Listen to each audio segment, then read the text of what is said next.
So Brian, we had a very interesting guest today. Probably, one of the guests who's had the most diverse background out of any of our guests, and one who kind of cut their teeth in leadership in the military. And I've got to say, it's humbling to hear about some of the scope of the leadership responsibilities that Brett Williams, Major General, retired U.S. Air Force, who has been speaking with us today, just the scope of his leadership responsibilities. But the interesting thing is, as we continued to talk and you distill it down, it's the same themes of everything that you and I have talked about with so many of our other guests, and that you and I have experienced and shared just as you and I have talked together on this podcast, that there are just a specific group of themes that seem to be universal with technology and leadership. Part of that is about making sure that you have a seat at the table, regardless of what kind of industry you're in. And so to hear someone with the breadth of experience that he had in the United States Air Force speaking to that same kind of theme, it was somehow validating at the same time that it was really enlightening. As I was doing my homework on him before we hopped on the show, and I went to his website, and he had this great quote. It says, "Technology changes every day, but technology will never be replaced by good leadership." That's kind of where we are, even with our theme of this podcast. So I guess with that, Brian, it's a good spot, to just you and I hop off here and let our audience listen to the show. Sounds great, Nick.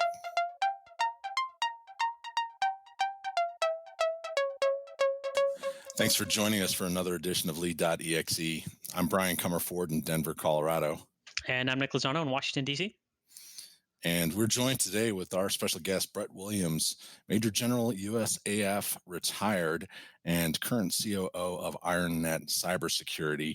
We're going to chat with him about a broad swath of topics today, I'm confident. Thank you very much, Brett, for joining us and taking time out of your busy schedule. It's great, Nick. And Brian, I appreciate y'all giving me the opportunity to chat with you a bit today. I look forward to the conversation. Appreciate it. Thank you for coming. Yeah, absolutely. Well, looking at the schedule you keep, it looks like, every hour is precious. So we're particularly appreciative of you sacrificing a sliver of it with us. So, part of what I learned in reading a bit of your background is you started off as a fighter pilot. So probably cybersecurity was far from anything that you were necessarily thinking about in your early days in the Air Force. Can you tell us a little bit about even how you started thinking about a career in the Air Force and where that led to becoming a pilot? Yeah, absolutely. This is a question I get a lot, especially from younger folks, and I feel bad that I can't answer it very well.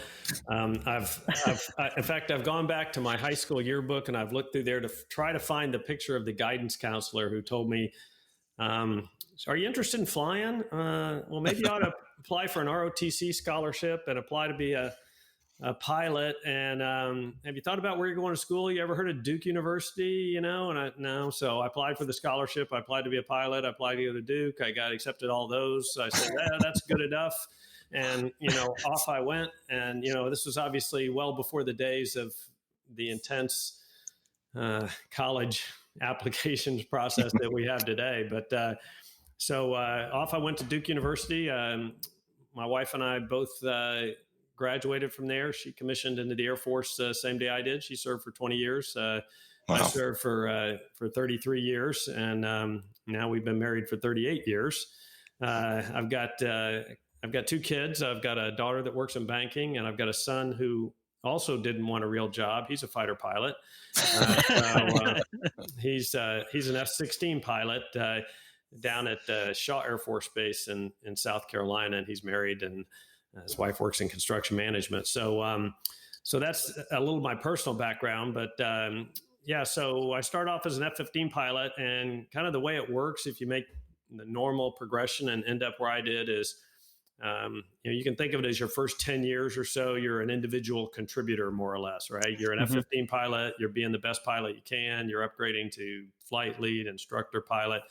And it was really, I always make this point that, and I just learned this word reading Bill George's book about True North, this word called generativity, which is there's three stages of leadership. There's learning to be a leader, there's leading, and then there's generativity, when you feel this desire to train the people that are going to replace you, et cetera. And when I read that, I figured out that didn't have anything to do with being old. It had to do with when you became proficient at a certain level, and you started to teach other people to do the same thing at a higher level, that's when you really start getting the satisfaction of growing the leaders that will replace you. So when I became a proficient instructor, I went to something called the Air Force Fighter Weapons School, which is, a lot of people equate it to Top Gun in the Navy. The Fighter Weapons School in the Air Force is much more difficult and longer. But anyway, I'll leave that alone.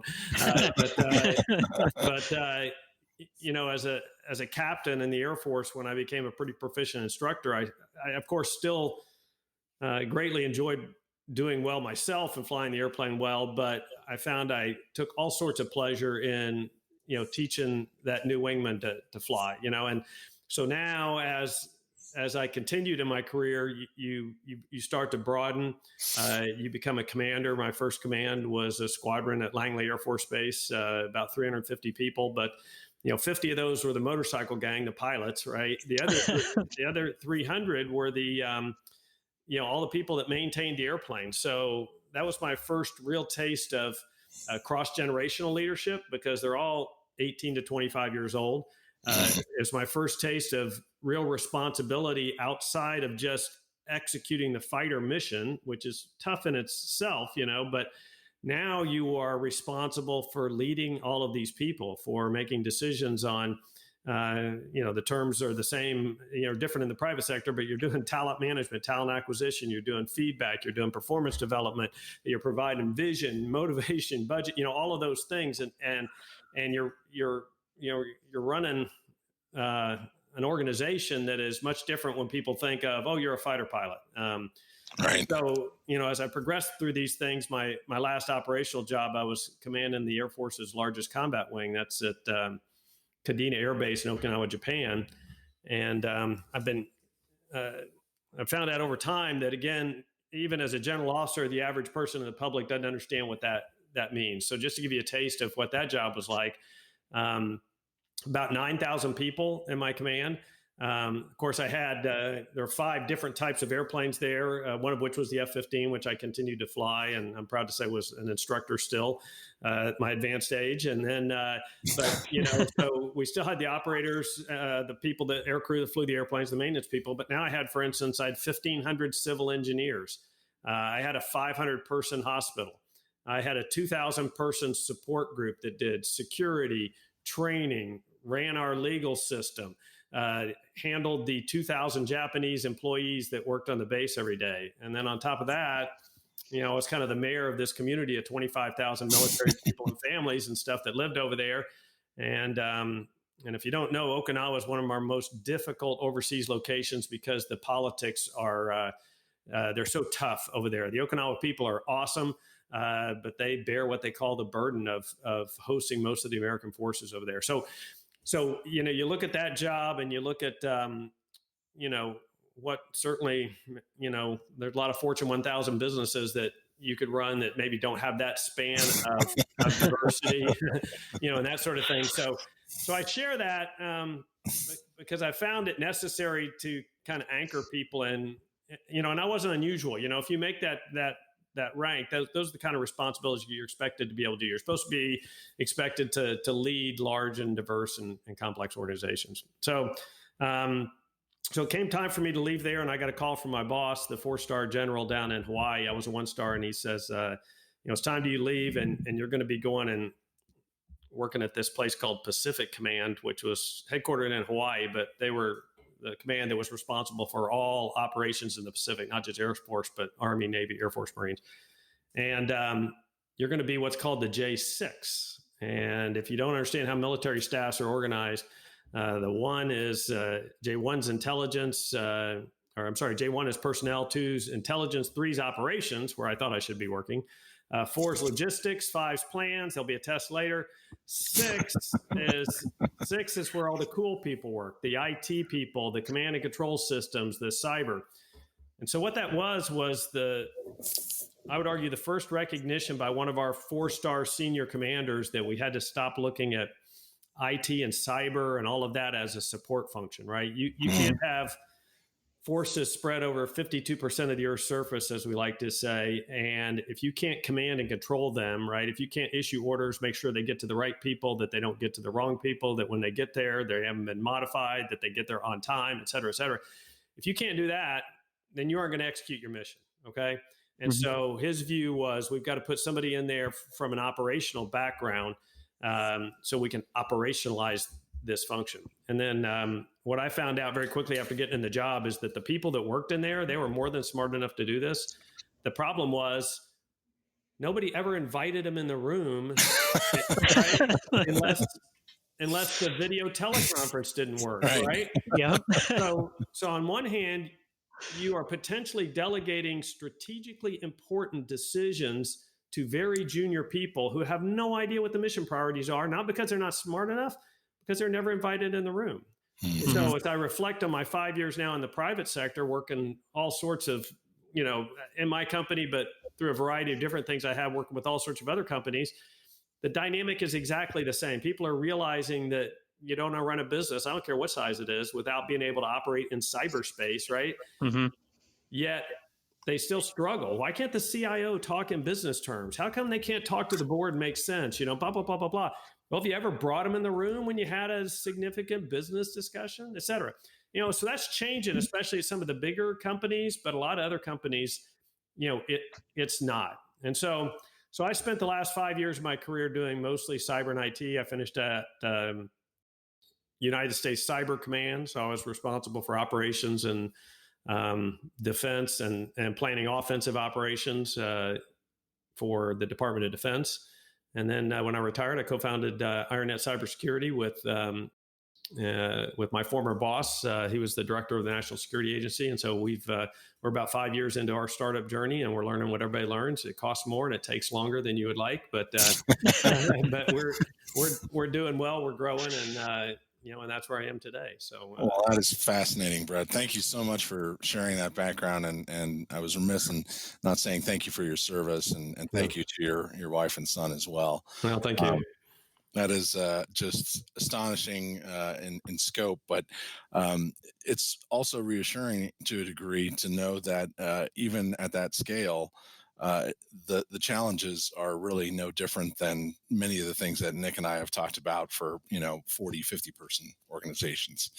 And certainly the constraint that you identified around who do you bring in to have a seat at the table, whether or not you believe you're a technology company. If technology is truly the backbone and part of your delivery mechanism that your entire business is dependent upon, you should probably be strategizing in a different way when it comes to inviting technologists to be part of your executive council. Exactly. What I found in the military, and then as I've been in about 15 or 16 boardrooms working with the National Association of Corporate Directors. So go in and do anywhere from 2 to 4 hours with the board on managing cyber risk and all that. And I make the same point to these board members that I made to the 3 and 4 star generals, is that you need to have an adult conversation with your technology leaders, just like you do with your CFO, your general counsel, and your COO, right? I talk about, you can't have a Barney style conversation, and depending on depending on your generation, that's either Barney the dinosaur or Barney Fife. But you know what I mean, Brian? If you're my CFO and I'm on the audit committee, or I'm the CEO, I know exactly what to ask you, and I know if the answer makes sense, right? And if I'm talking to the COO, the same thing. But then if I go to Nick and he's my CIO, then I go, "Hey, Nick, is everything good?" Right? And you see what I'm saying? That's a completely different dynamic. So what I tell them is that you have got to take time to learn some of the basic concepts, the terms, that sort of thing, so you can make the same strategic risk decisions involving not just cyber, but technology writ large. I'm as we talked about a little bit earlier, I'm really looking for the kind of how to share some of this in a broader perspective, just beyond cybersecurity, a broader leadership context. And I've kind of been playing around with this thought that, and it really comes off what you just said, Brian, is every CEO today is a tech CEO, or at least they should be, right? Yep. Or at least they should be. And that doesn't mean you're a tech leader. That's a different context. But as a CEO, you have to be technically aware. You have to be technically conversant. You have to understand how technology, what benefits it brings to my company, and what risks I'm incurring by using this technology, because all of it comes with both sides, right? Risk and benefit. Yep. And I think that's the name of the game there. I love that. And I think you bring up a good point. And I think Domino's Pizza has actually been a big player in that, right? They always say they're a technology company first who just happens to sell pizza. Right. And I mean, I think that's a huge point. And, you kind of brought up your experience. And when I was poking around and kind of doing my research, you had this article that said the 5 things that you need to tell your new team, and I thought that was a great article, and it was just good for anybody in general when they're new on a team. You said, why am I here? What are my goals? How do I like to communicate? What am I going to change and when? And what is my leadership philosophy? How did you come to those 5 things? Well, one of the things that, and we all learn by the leaders that we follow, but I had when I was that squadron commander, and kind of in the Air Force, squadron is the first, then group, and then wing.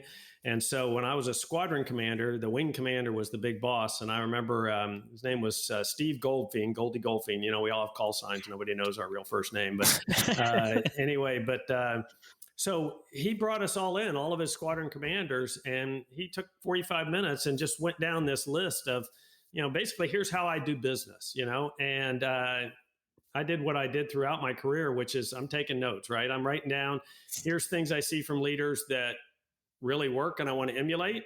But just as importantly, everybody can serve as an example, if only as a bad example. So you write down things that you will never repeat and do. But anyway, so I have my list of things that whenever, whether it was a command or, because we'd go to staff jobs and that sort of thing, things that I would convey. And then back to this mentoring thing, in the same way I was an instructor pilot for F-15 pilots, I became an instructor pilots for new commanders. So we had a course for, you're going to become the wing commander in Okinawa. You come in and we spend 2 weeks, talking to you about how to be a wing commander. So one of the things I always passed on to them was, hey, what are you going to say day one? People want to hear from you. And so that specific article, though, Nick, came from, I did a talk in New York City a couple of weeks ago with a company called Tech 2025. And it was it was a great opportunity for me to talk leadership to a completely different audience, a lot of all civilians, obviously, but quite a few millennials, some Gen Zers, and, without breaking my arm, patting myself on the back, but I spent an hour afterwards with people lined up to talk to me. And one guy sent me an email and he said, hey, his name was Carlos. He's in the post on LinkedIn, but he said, hey, I'm taking over this organization here. What should I do? And I pulled out my list of things that I carried around. I thought, I've never actually written this down. So here you go. This is what I would, here's what I would do. And that's the stuff I like to write about and talk about. Like, I love books like, this one I just recently read, I mentioned Bill George's book on True North. I read another one, Life Hacking, I think, not too long ago. But, a lot of the leadership stuff I see, I think I call it the philosophical stuff, which is really important. It's, you got to know what yourself, you got to know what's important to you. You got to understand what values you won't compromise. You got to understand what's my leadership style. Is it authoritative? Is it collaborative? Is it whatever? I got to be mindful. I got to be all of that. But there's no but, all that's important. Okay. But what I find that I like to convey and seems to resonate the best is these relatively quick practical things, right? I'm going into a new organization. What should I do? Okay, here's 5 things I would make sure I convey. People are going to ask this, hey, I've got to do my first feedback session with someone who hasn't done too well. How should I approach that? Mm-hmm. Those kind of things are the things that I like to write and talk about. So when I had that opportunity, I said, well, let me write this down. So I really like that, because I'm a huge fan of, just simple, easy things to remember.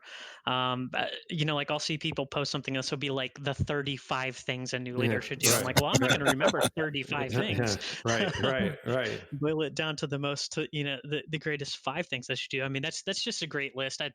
I really think you should put that in some type of print form, and just kind of hand it out when you speak. I mean, it's a great resource in my opinion. Well, thank you very much. That's awesome feedback. And, I've started writing more and more of this on LinkedIn. Just, I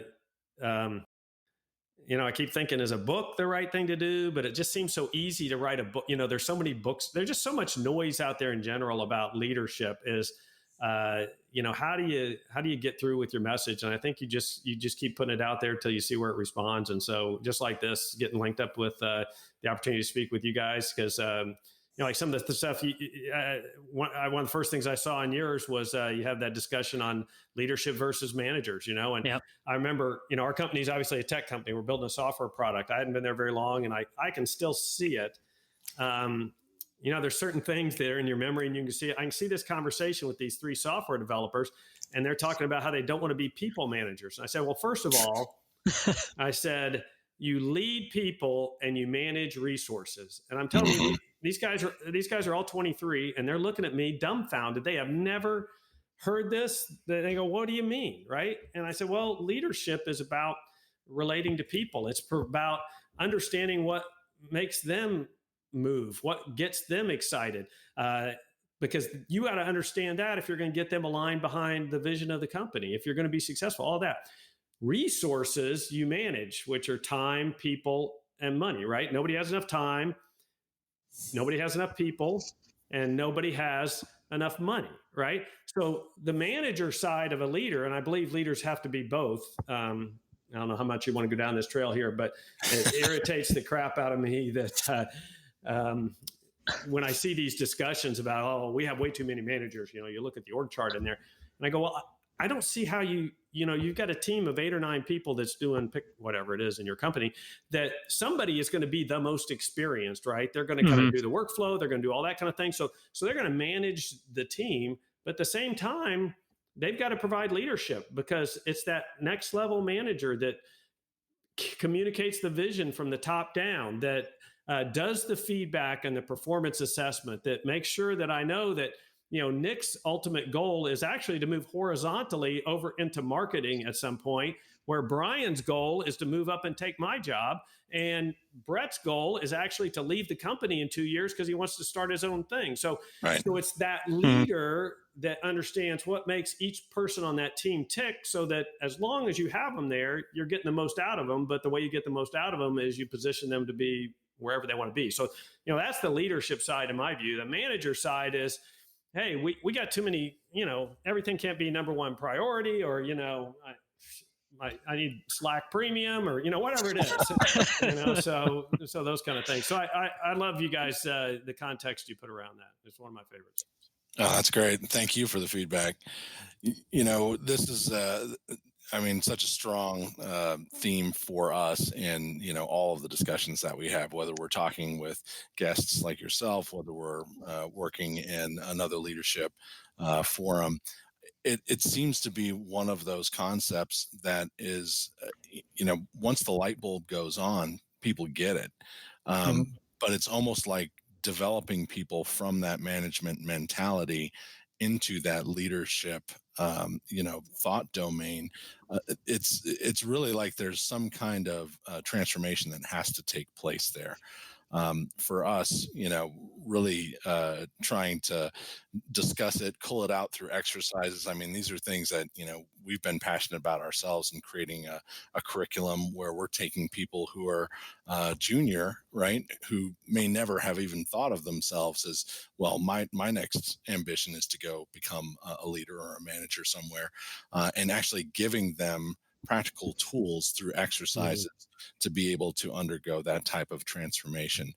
What have you found that is effective in trying to help develop talent in that way with folks that you've worked with? Yeah, I think step one is, and I'm just, I'm doing this at I'm building the airplane as I fly it, but you really prompted an interesting question in my mind. And it's not like I haven't thought about this before, but I was about to tell you there's two components to this, but I just realized there's three. So I think the first thing you have to do is you got to look at people, and I think they fall into to one of three categories, right? That they have potential to be a leader, and they want to be a leader. Okay. They have potential to be a leader, but they don't want to be a leader. Okay. And they don't have the potential to be a leader. So it doesn't really matter whether they want to or not. You've got to get them the feedback that says, hey, this is going to be a really long road for you, et cetera. And feedback is another area I'm passionate about. So I'll leave that last category alone. But, the challenge there is the person that really wants to, like, I've got a story I've told all the time about a young fighter pilot. He wanted to go to fighter weapons school. He wanted to be the greatest F-15 pilot there ever was, et cetera, et cetera. But that just, I knew it wasn't going to happen, for him. But he had all these other skills, right? And fast forward 20 years later, he retired as a one-star general. I was at his retirement, and he brought up that conversation that we had 25 years earlier and said, I wouldn't have been as successful as I was if I hadn't gotten that feedback, because it told me these are my strengths, these were where I needed to focus. Okay. So then that takes you to the other two, the people that have the capability to be leaders and want to be leaders, right? Then, the challenge then, I think, is understanding or helping them understand this isn't going to happen overnight. That there's a lot of work you've got to do on your side. A lot of it is that reflection, what's important to you, all that sort of thing. And then we have to come up with a plan together on how we're going to get you the experiences you need, so that you start developing. Because the things I've read recently, and I don't know if this number's right, something like $200 billion was spent globally last year on leadership training, and maybe $10 million of it can be proven to be effective. So, how effective we'll send you off for 3 days, we'll have a 2-day seminar. You walk out with a bunch of those little spiral bounders, blah, blah, blah, blah, blah. All that. Those can be useful, but that takes, you got to be deliberate about it. You got to get the value out of, those sorts of things. So, so for the people that can be leaders and want to be leaders, then we got to figure out the best way. And each one is going to learn a little bit differently, right? I've recently run across a framework that says, that kind of leader development, 70% of it ought to be on the job training, right? Maybe you're an individual contributor now. I'm going to put you in charge of this project, right? It lasts 2 months, it's in your career field, but these other two people are going to be working with you, but you've got the lead. So once a week, you're going to outbrief us, let us know how it's going, that kind of thing. So you find ways, and that's mostly the way they learn to do it. But 20% of that learning is coaching, right? So you've got to have somebody that's really good at mentoring and coaching, because mentoring and coaching isn't the same as feedback, right? So if you work for me, Nick, and I'm doing a good job of feedback, then we're having routine conversations, every couple of weeks. We've got some specific goals we've set. I've written some of this on LinkedIn too. But then, there's some formal feedback that happens, et cetera. If I'm going to really be coaching or mentoring you on your leadership, it needs to be deliberate. It needs to be specific. Because if we're working together every single day, then you're trying to do things better. You're trying to do things different. You're trying to reach out. I'm probably not going to see that, because I know what Nick's like. I got to, so if I'm going to be your coach and mentor, I almost have to be somebody who's not in your managerial chain, somebody that's really observing, is qualified to observe, right? And now I'm sitting kind of as that third party, if you will, looking kind of peripherally at this and say, here's what I see, here's what I hear, that kind of thing. And so 20% of it's got to be that deliberate coaching and mentoring, but that's not an easy job. You got to have the right people doing that. And then 10% is, the more formal training. And that has to be done in a way. I don't know if you're familiar with the Center for Leadership Studies. They have the situational leadership model. So good friend of mine, Sam Shriver's the COO there. And I actually had them into our company in full disclosure about a year ago, very well received. That was an interesting one because I had people come up to me, a lot of tech people 2 or 3 months later and go, I had no idea that I needed something like that, but I just so appreciate getting that leadership training, right? That which takes me to that other person, the one that thought they never wanted to be a leader. I can think of all sorts of examples in my military career where there were people that, because you get to a certain level, there's things you have to volunteer for. Most things you're voluntold, but there's certain positions that you have to volunteer for. And I had a senior enlisted woman who'd done just a great job, and she would have been perfect to take this other role. And, oh, sorry, I just don't want to do that. Blah, blah, blah, blah.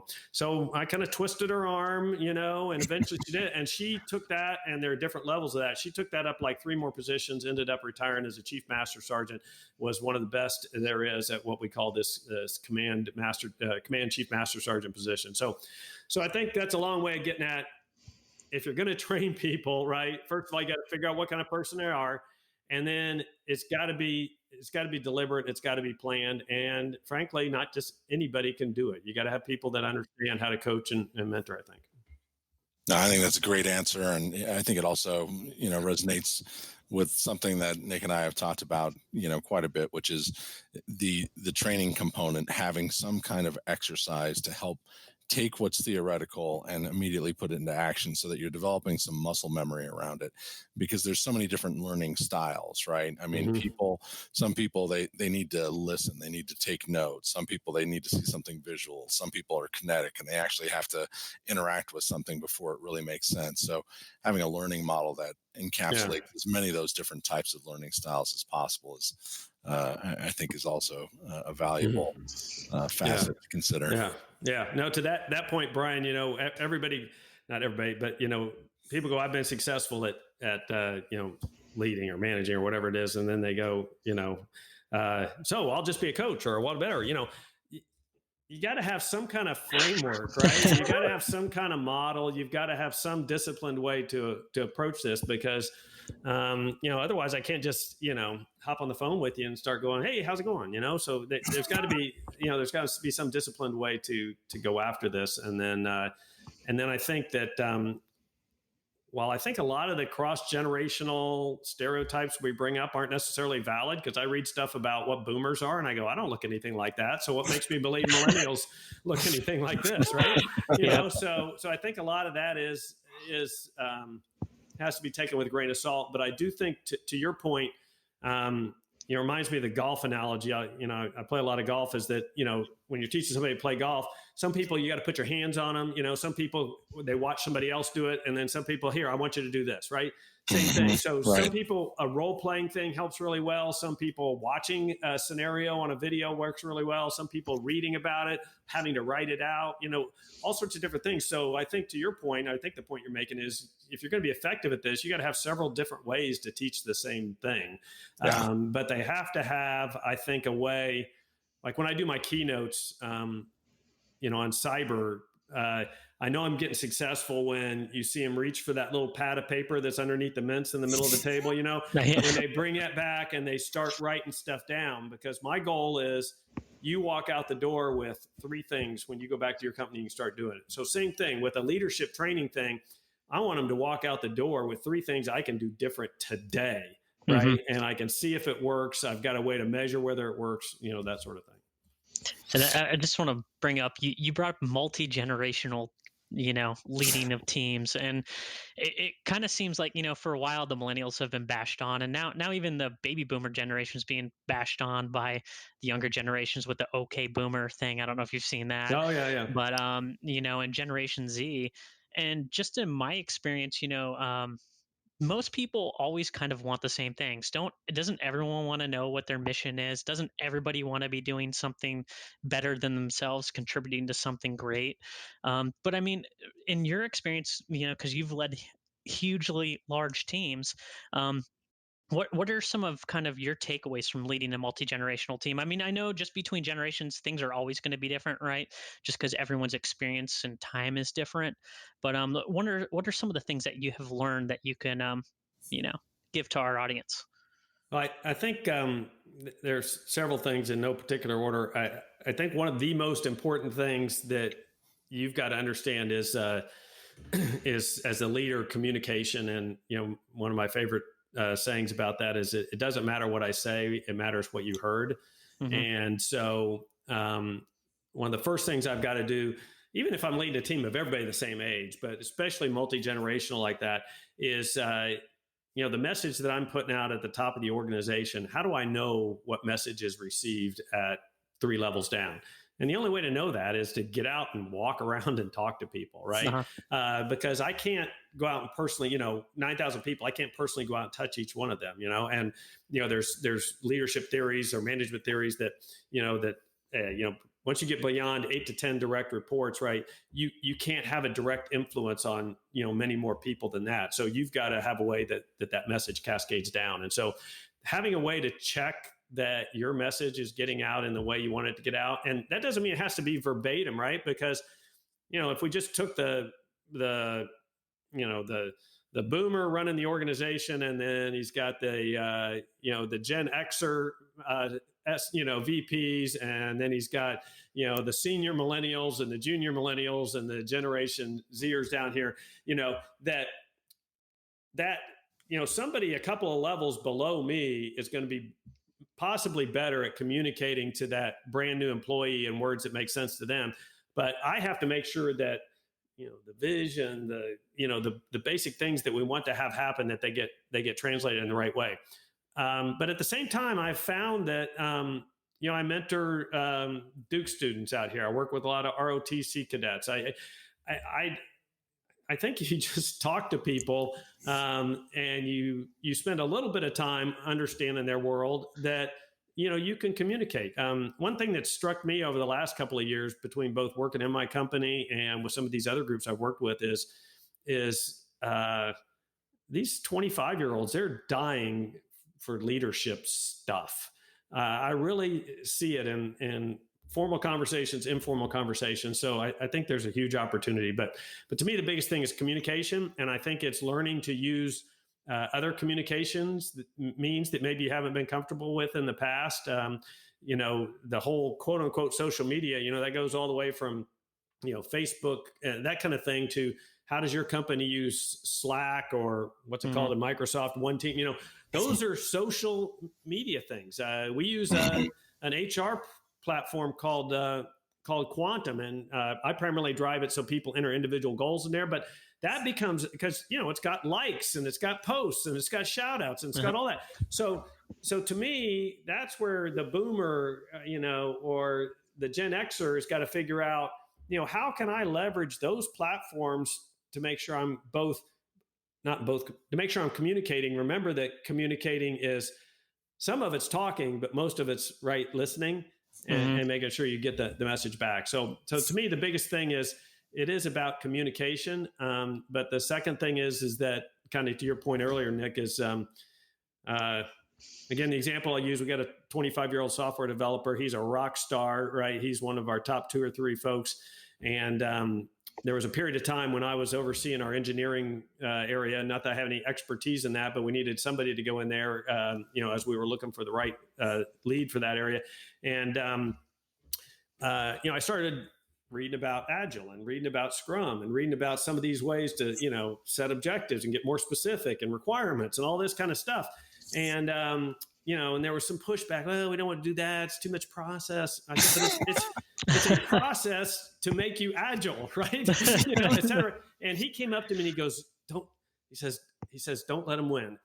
We're on the right track. I mean, he said, without planning, without process, or without requirements, we call that chaos, right?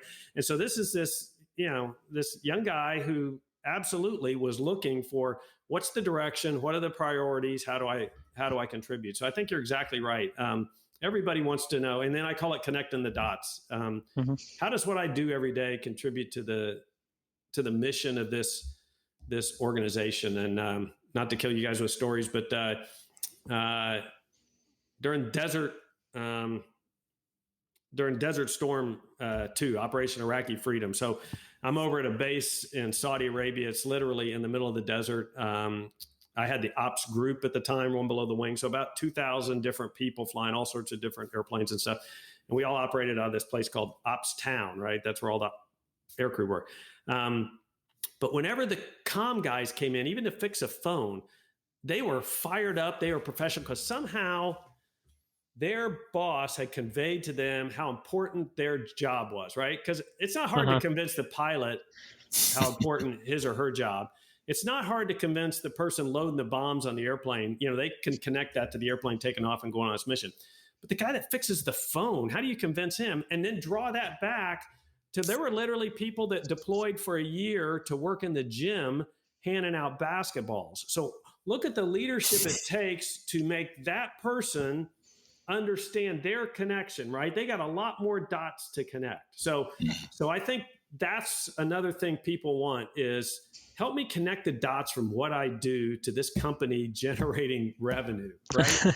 and as a leader, you should be able to do that. You should be able to help them figure that out. And when they come to work motivated that way, you're going to get a lot more out of them than just, am I making more than my buddy over at, ABC software. So. That's awesome. And, I want to make sure that we give a little bit of time to your current area of work in cybersecurity. And that's a topic that I think, anyone in any company, whether it's a forthright technology company or not, security is top of mind for a lot of folks. There are a lot of leaders who really are scratching their heads and don't even know where to start. In some of your engagements with your current company, and kind of blending that with some of these leadership techniques that we've been discussing, what are some of those things that are the most critical areas that you feel like, someone who's in a leadership role but may not understand the importance of security, what are those key takeaways that they need to understand for their own organization? Yeah. That's a great question. And I'll start that with a conversation I had earlier today. I was talking to a guy who's writing an article for a magazine I know you guys read frequently. It's the General Counsel Journal. He's writing an article for the General Counsel Journal, and it's about, where does managing cyber risk belong in the company? Super important question. What's the role of GCs in doing this? All that stuff. So super important. And I give you the example just to show this is being worked on. There's a lot of people thinking really hard about this, but I think there's two sides of this. On the business side, you have to take the discussion away from cybersecurity to really risk management. So like when I would go into these boardrooms, I always started with a discussion of enterprise risk management, and just kind of, I would review their enterprise risk management, how had they done it? What did they, go in there? What's that thing called? Their SEC filings. They always list whatever the, risks are and all that kind of stuff. And I would tell them 9 times out of 10, I said, I don't see cybersecurity risk as any of your strategic risks. I said, did you hear about Yahoo? They dropped $350 million in value in 2 months from the time this leak was exposed. For sure. Millions and millions of dollars. 60% of small and mid-sized businesses are out of business after 6 months following a breach, right? Yep. That how can this not be a strategic risk for you, right? And so you start down that discussion, and so it becomes, it's not the most important, but it should be one of the strategic risks you are concerned with, right? Because your attack surface is so big, right? And understand it, and you have to understand the cost, right? Because most people think, well, the cost is to, recover this data or pay for identity insurance or whatever, but that's just the tip of the iceberg, right? The next level of cost is the liability costs. I used to have a slide I showed. It was 4 years after the Target hack, and they're still settling lawsuits about who's going to pay to replace the credit cards, right? So the liability side of this is huge, right? And then a real intangible cost here is things like reputation cost, the operational cost. In other words, you can recover from this breach, whatever it was, but the time you spend doing that is the time you're not spending driving your business forward. So there's some lost opportunity cost there, right? There's cost of increased regulation, right? Every time there's a big hack, what's the first thing that happens is Congress says, oh, we need some more regulation and oversight, right? So you've just introduced, more cost there. So when I'm talking to business leaders, I try to put it in the context of this is a risk that has to be managed like every other risk. You're never going to get rid of this risk, right? So you have to get an understanding of what you're doing technically, but really the CIO and the CISO, but you need to learn enough, back to our earlier discussion, where you can ask pointed questions, the answer isn't BS, that when they come to the board, make sure that if the statistics they're briefing you are not giving you a warm fuzzy, that we're going the right direction, then sit down with them and figure out, what do I need to be doing from a metrics perspective to understand? Because it's not just measuring dollars, right? But from the business leader side, the biggest thing they've got to be able to do is assume that they're going to be hacked, and how are they going to respond to it? And at the business side, it's all about communication. What am I going to tell my employees? First people to sue Sony were the employees. What am I going to tell my customers? What am I going to tell my partners? What do I have to tell law enforcement? What should I tell law enforcement? If I'm a regulated business, what do I have to tell the regulators? What is my communication plan, right? And if the CEO gets a call at 3 a.m. on Sunday, and Nick has to go, I'm sorry, who's this again? All right, then you haven't prepared for this breach well enough, right? You haven't done that. So that's kind of how I try to make it an important and an issue that has to be worked, from the business leader side. And then as you roll down from that, you get into all these other basic leadership tenets. How do we connect everybody to the mission? How do I provide, feedback? How do we assess performance? What metrics are going to drive us? What are the leading indicators we're doing this well? How do we compare with others in the industry? It's all of these basic leadership tenets. And then on the technical leader side, what I find that I need to do is I kind of leverage the fact that I sat in those shoes for 3 or 4 years. I understand how ignored and mistreated the CIOs and the CISOs of the world are. And I thought it was bad in the military, but the first engagement I did in the private sector was with a to be unnamed large Wall Street bank. And, talking to some of the business leaders and talking to the CIO, CISO staff on how they've been treated, it was, I was amazed. As cynical as I was about the environment I was going at, I was amazed at what a gap there was in those two groups. And so I think some cross-pollination, back to the leadership thing. Nick's been at our company for 7 or 8 years. God, we'd really like to keep him. He's up and coming, whether he's consultant or whatever it is. You know what, Nick? I'm going to do what they did to General Williams. I'm going to send you over to work for Brian, the CIO, and you're going to work for him the next 3 years. And then you're going to come back. So how valuable would that be for you now, 10 years down the road, when we're looking at making you the COO, that you've got this, you're completely fluent in technology. And I'm not just talking about the cybersecurity. I'm talking about how do we leverage tech to move our business forward, right? Do I let every business unit bring in whatever app they want? How do I measure ROI on that? Et cetera, et cetera, et cetera. So growing a generation, I think, of leaders that is fluent in business and fluent in technology, of which one aspect of that is certainly the cybersecurity, I think is part of the leadership challenge we have. No, I love that. And Brian, I always joke that the CIO and the CISO is, the other executive team just views them as the better dressed help desk. It's like, hey, my iPhone's not getting email. As soon as you walk in. Right. But that's a great rundown. So I want to be respectful of your time. And, there's this one question that we always ask our guests. Do you have a book that's had a big influence on you? It doesn't have to be a book. Maybe it's a piece of media, HBR article or something. Yeah. So I got asked this a couple of podcasts ago, and I didn't have a great answer. So I actually gave it some thought.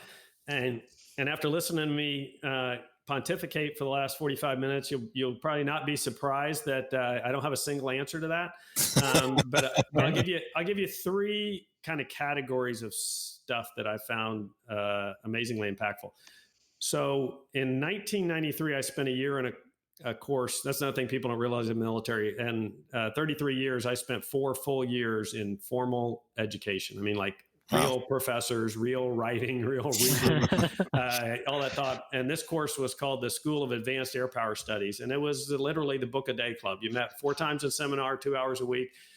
You read a book a day and you wrote and all that. And the purpose of the course, I thought at the time, was to teach you, it was kind of at the nexus of military strategy and politics and national strategy and those sorts of things.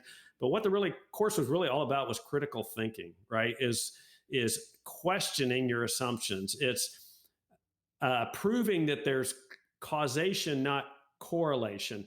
It's challenging other people to, is that fact or opinion? Just tell me which one it is, right? Those sorts of things. Because I'm interested in your opinion, but I want to know it's an opinion, not it's fact.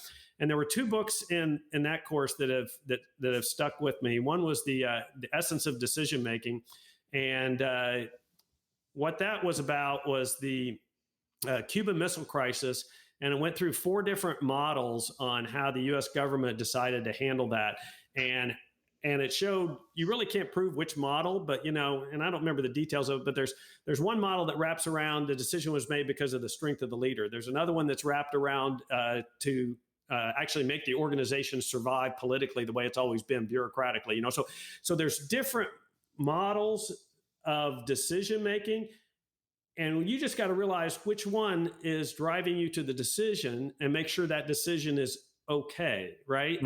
And realize that these are the factors affecting the decision, and they may not have to do with the facts of the case. They may have more to do with the political dynamics, et cetera. And I don't mean political as in Republican, Democrat. I mean the organizational politics.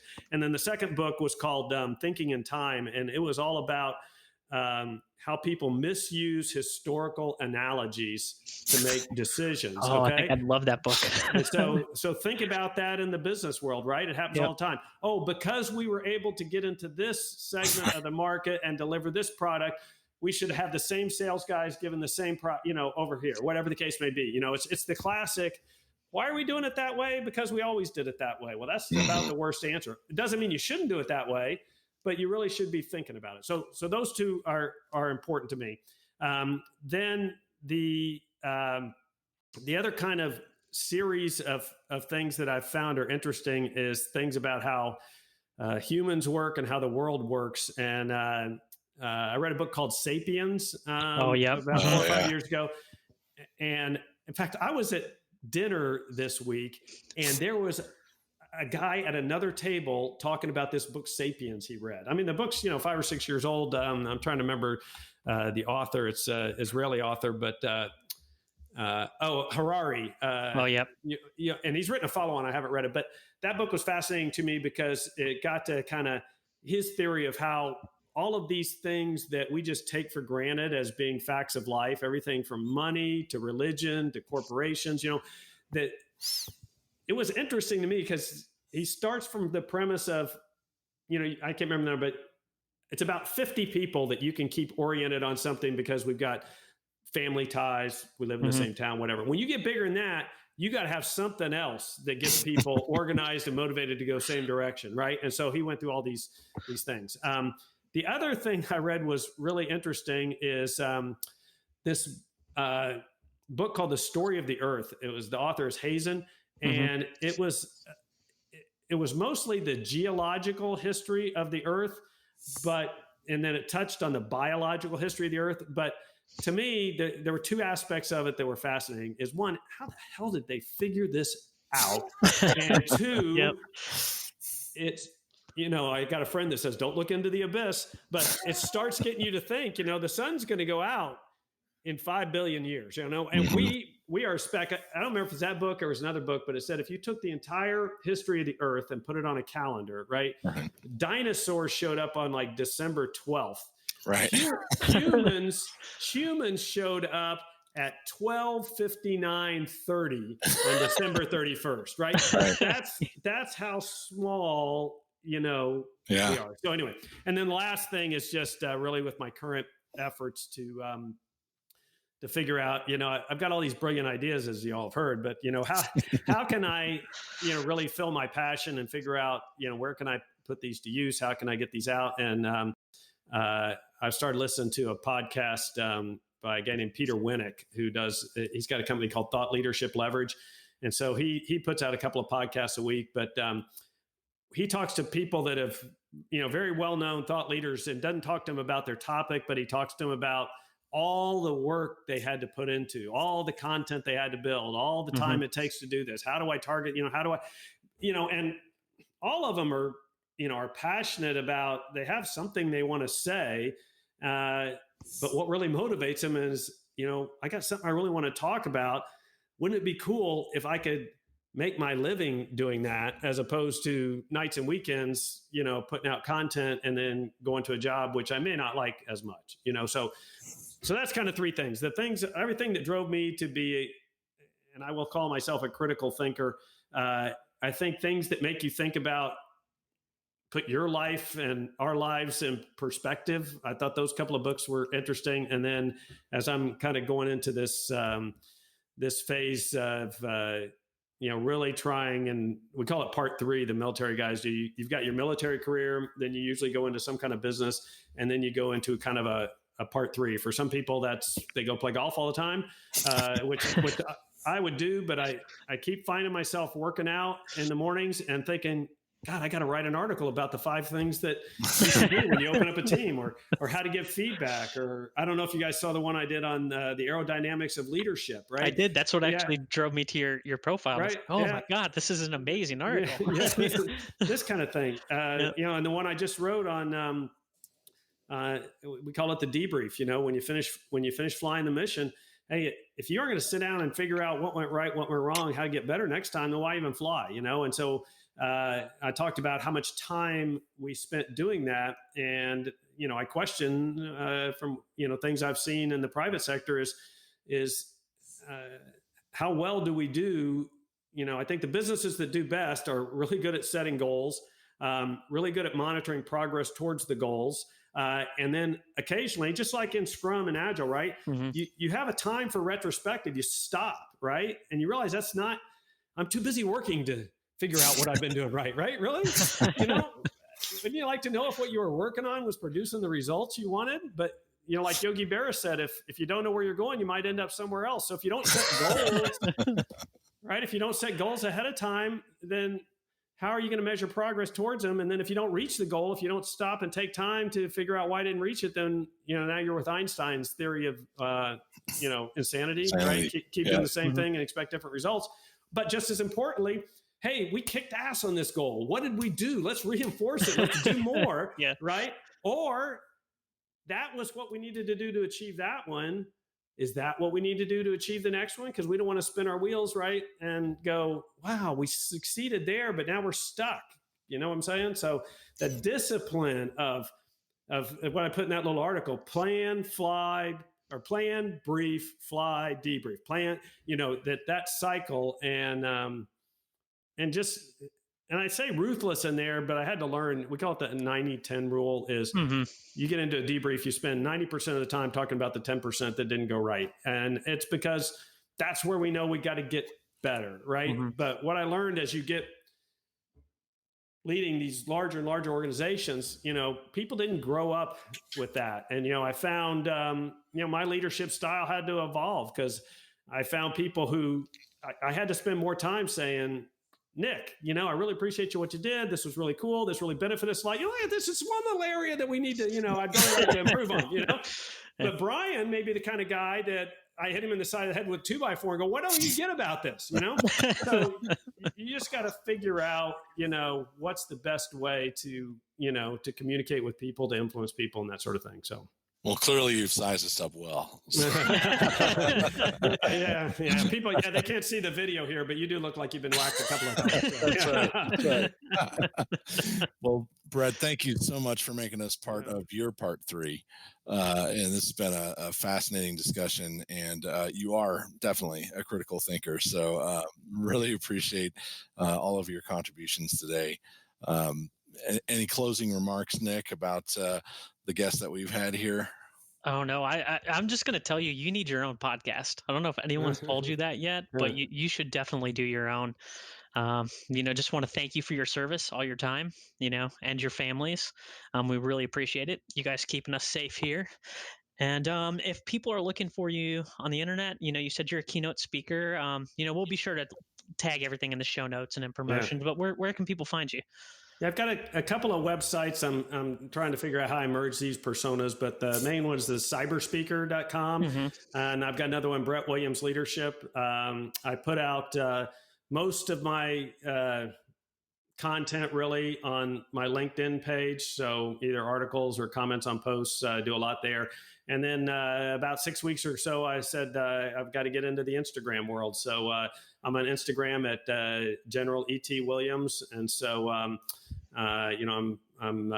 figuring out how to build a little bit of a following there. And so you'll see some posts there. And as I figure out, the picture's got to be square on that, as opposed to LinkedIn, it's got to be, Yeah. So I'm working through that. So, but yeah, basically LinkedIn is, if you really want to see my content, that's the place to go. I'll be getting more of that onto the website. And then I'd love some more followers on Instagram. And now what I would really love is people on, DM me on LinkedIn or Instagram, because I would always rather talk about what you want to talk about, right? So if people have stuff they want to hear about, based on they've heard one of my podcasts or they've seen something, then ask me, just like that guy did up there. And, it prompts me to write 5 things you should tell a new team. So, that kind of stuff. So, all right. Well, I appreciate you guys. And I did subscribe to your podcast today. I picked out a couple that I want to listen to. That's why I appreciate the support most of the time in the car. So I'll definitely be checking you out and following you. Well, thank you so much. It's been a real honor having you on today. Thanks again. All right. Thanks, guys. Let's stay in touch. All right. Thank you. See you later.